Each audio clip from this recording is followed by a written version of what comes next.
Kryetari i Partisë Demokratike Sali Berisha shfrytzoi festën e ditës verës për të nisur fushatën elektorale në qarkun e Elbasanit. I shoqëruar nga ekipi i kandidatëve për deputet koalicioni Shqipëria Madhështore, Berisha uroi shqiptarëve ditën e verës duke nënvizuar se ndryshimi është afër.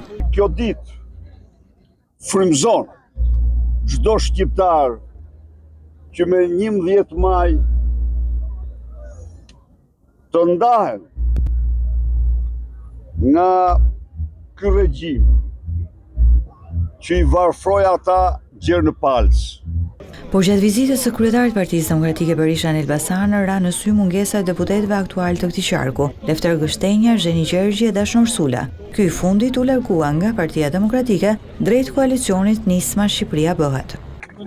Deputetëve të Elbasanit ju uroj gëzuar, meqense unë ju urova gjithë qytetarëve ju uroj gëzuar fest ditën e verës. Për sa i përket deputetit që that ju, ai bëri zgjidhjen e tij. Midis betejës në fsheshën e burrave, zgjodhi tikun edhe shkojnë punë vetë. Lideri i opozitës Sali Berisha i kërkoi ekipit kandidatëve për deputet në Elbasan që gjatë fushatës elektorale të fokusohen vetëm tek programi i Partisë Demokratike.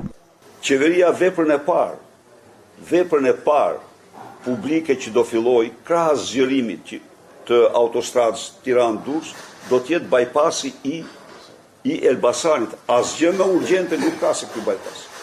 Berisha kërkoi nga ekipi i Partisë Demokratike në këtë qark që të bëjë gjithçka për të afruar çdo zë opozitar dhe çdo qytetar që është kundër kryeministit Edi Rama, duke përsëritur rëndësinë e bashkimit në diversitet.